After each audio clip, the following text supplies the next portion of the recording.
Ladies and gentlemen, welcome to the Rajas Kakasungura YouTube channel. A big thank you to each and every one of you for your continued support. The kind of comments, the kind of subscribers I'm receiving, it's really encouraging, and I thank you so much for building this platform. Kaka, there's something I want to tell Kenyans, and listen carefully. We have different professions in this country. Even being a driver is a profession in driving.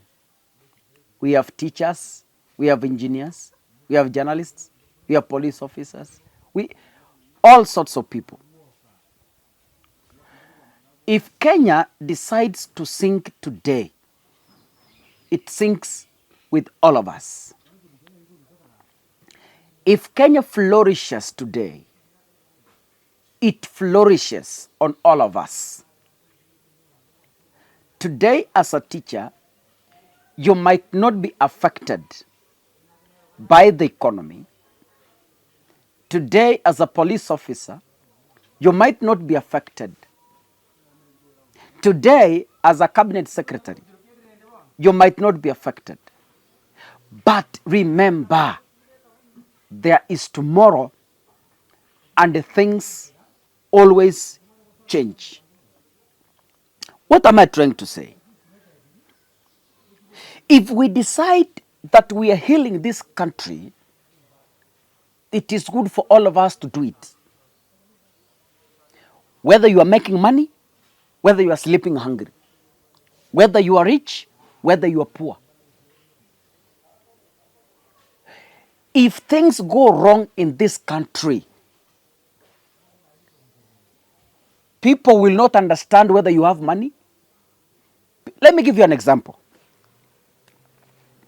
When the Gen Zs started a greeting slogan, over time, over the years, members of parliament have been thinking they are exceptional, they will never be attacked, they will never be, such a kind of protection. But what happened? Klabu ya Oscar Sudi ilibomolewa. Nyumba za wabunge zingine zikachomwa huko Molo na sehemu zingine. That is when it dawned to them that whether you have security, whether you have bodyguards, whether you are a member of parliament, whether you are the president, when Kenya decides to go wrong, it eats all of us. Mimi leo nimesikia the Matatu owners and drivers are protesting in Nairobi, and they have barricaded roads, they have blocked some roads. They are claiming high increased police bribery.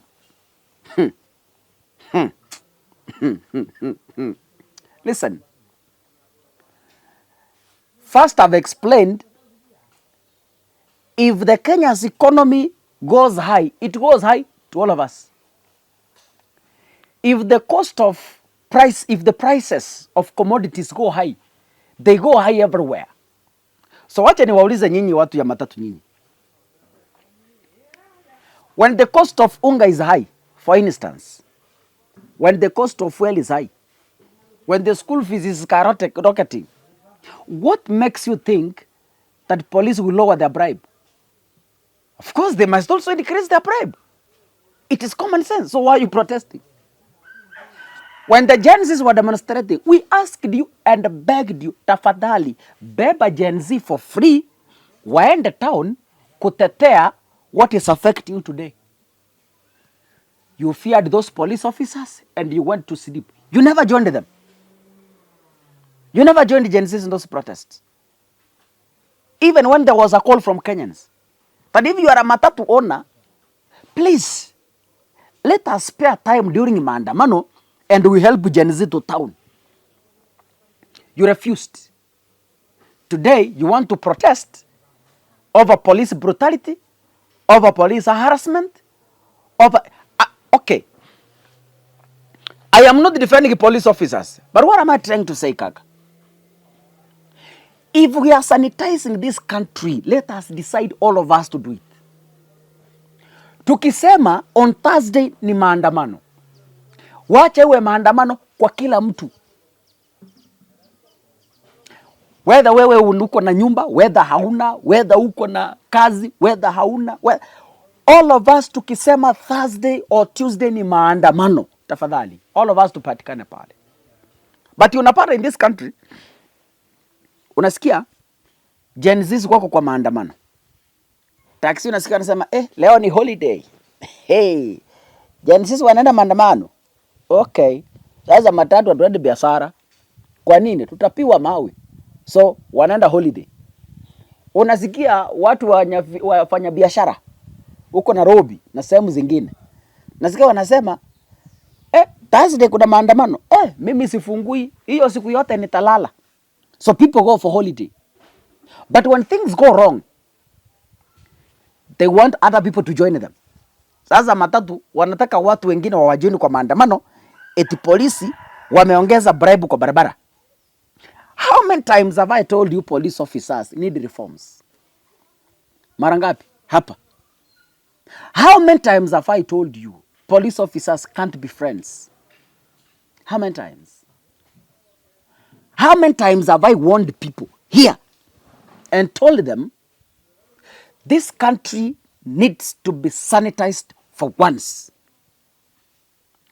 Even if, let me tell, unajua tuambiane ukweli. Tende waambie nyinyi ya watu ya matatu, nyinyi hamuelewi maneno. Hata mkiandamana mpande milima na mabonde, hata mkifunga Nairobi wiki 10, hata mkiacha kwenda kazi, nyinyi ndio njaa itamaliza.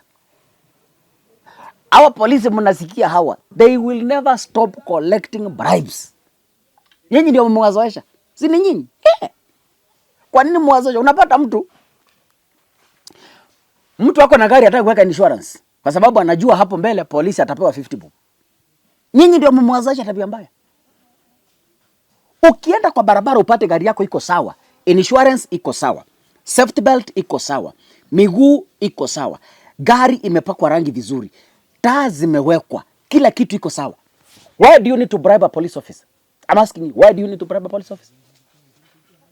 Hizi matatu unafanya, number one, unapata they are overloading. They are overloaded. Kama ni Nissan chopper, mtu anafaa kubeba 14. Lakini unapata amebeba 20. Kwa nini? Anajua hapo mbele polisi nitampatia kitu kidogo. So you are pushed the police to a level that now, yani ni kitu mumepanda kwa polisi. So matatu owners, tuanze na nyinyi before you protest.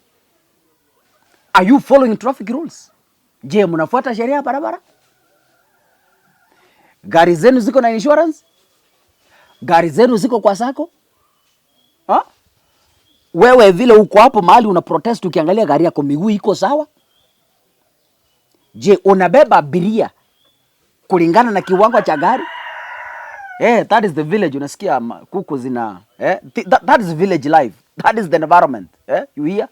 So mimi ninaona matatu hapo kwa barabara. Sometimes we blame the police for nothing.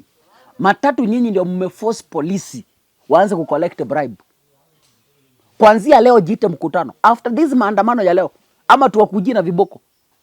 Call yourself into a meeting. Police park anyhow kwa barabara. Matatu, not police, matatu.